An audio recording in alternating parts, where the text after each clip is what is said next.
આમ આદમી પાર્ટી દ્વારા આજે આક્ષેપો કરવામાં આવ્યા હતા કે અમુક જે મતદાન મથકો છે વિસાવદરની અંદર ત્યાં બોગસ મતદાન થયું છે અને હવે તેમની આ ફરિયાદને આધારે ચૂંટણી પંચ દ્વારા એક નિર્ણય લેવામાં આવ્યો છે।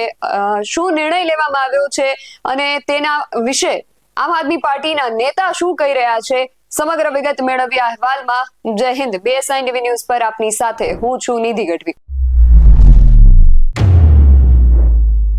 આમ આદમી પાર્ટીના જે ઉમેદવાર છે વિસાવદર મત વિસ્તારના ગોપાલ ઇટાલિયા, તેમના દ્વારા એવી ફરિયાદ દાખલ કરવામાં આવી હતી કે વિસાવદરમાં અમુક જે મતદાન મથકો છે ત્યાં બોગસ મતદાન થયું છે। હવે તેમણે આ ફરિયાદ નોંધાવી। ફરિયાદમાં તેમણે આ જે મતદાન મથકો છે ત્યાં ફરીથી મતદાન થાય અને એના જે સીસીટીવી છે એ લોકોએ માંગ્યા હતા। આ બે માંગણીઓ તેમણે કરી હતી।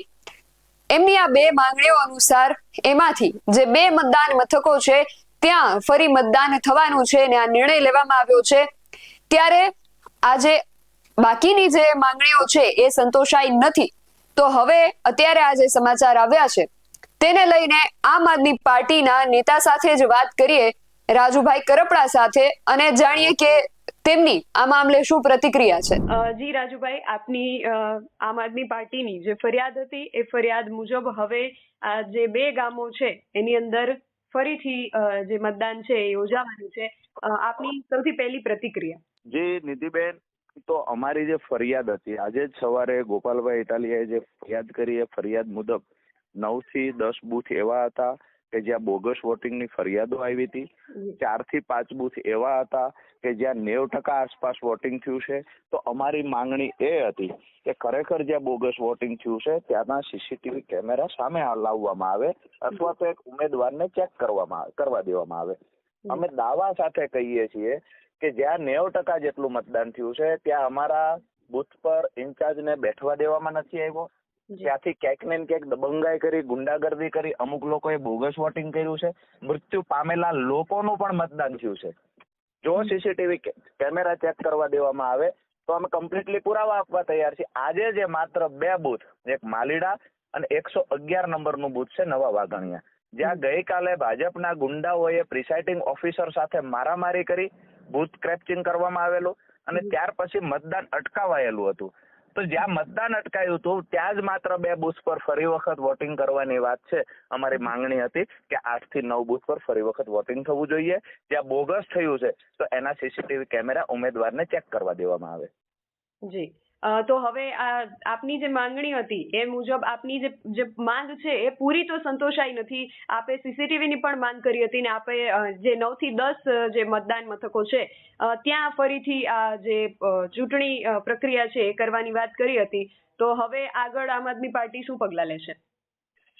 9 થી 10 બૂથમાંથી આજે બે બૂથ પર જે ફરી વખત ચૂંટણી પ્રક્રિયા હાથ ધરવાની વાત થઈ છે તો એના માટે આભાર પણ માનીએ છીએ, પણ મહત્વની વાત એ છે કે બાકીના બૂથ પર બોગસ જે થયું છે એને લઈને અમે લીગલી જે કાંઈ લડાઈ લડવાની થશે એ 100% ગોપાલભાઈ અને અમારી ટીમ સાથે મળી ચર્ચા કરી અને જે કાંઈ લીગલી લડાઈ લડવાની થશે ચોક્કસથી લડીશું। જી, અને આ જે બે જે મથકો છે ત્યાં હવે ફરીથી મતદાન જે છે યોજાવાનું છે, તો ત્યાં આમ આદમી પાર્ટી કઈ રીતે કામગીરી કરશે? બિલકુલ, આમ આદમી પાર્ટી ત્યાં બૂથ પર પોતાનો માણસ રાખશે અને બંને જગ્યાએ બોગસ ન થાય। આમ તો બોગસ થવું દેવું ન થવા દેવું તંત્રના હાથની વાત હોય છે। અમે તો વિરોધ નોંધાવીએ, જ્યાં બોગસ થતું હોય ત્યાં વિરોધ નોંધાવીએ, પણ ભાજપના ગુંડા એટલી હદે માથાભારે બની ગયા છે, એટલી હદે દબંગાઈ પર ઉતરી આવ્યા છે। પોલીસ કર્મચારીઓ સાથે ગેરવર્તણૂક કરી હતી, ગઈકાલે બે મહિલા કર્મચારી હતી એની સાથે પણ ગાળાગાળી કરી છે। પ્રિસાઇડિંગ ઓફિસરે બોગસ કરવાની ના પાડી તો એને પાટો મારી દેવામાં આવી। વિસાવદરની જનતા ખૂબ નજીકથી જોઈ રહી છે ભાજપની દાદાગીરી અને ગુંડાગીરી જે લોકશાહીનું ચીરહરણ કરી રહી છે, આ વિસાવદરની જનતા જોઈ રહી છે। અપેક્ષા રાખીએ કે આવતીકાલે બે બૂથ પર જે ફરી વખત મતદાન થવા જઈ રહ્યું છે, માલીડા 86 નંબરનું બૂથ અને 111 નવા વાઘણિયામાં, તો આ બંને જગ્યાએ સારી રીતે વોટિંગ થાય અને વિસાવદરની જનતા કે ખરેખર ફરી વખત વોટિંગ કોના કારણે આવ્યું છે એ વિચારીને મતદાન કરશે। જી રાજુભાઈ, આપ અમારી સાથે જોડાયા તે બદલ આપનો ખૂબ આભાર। Thank you.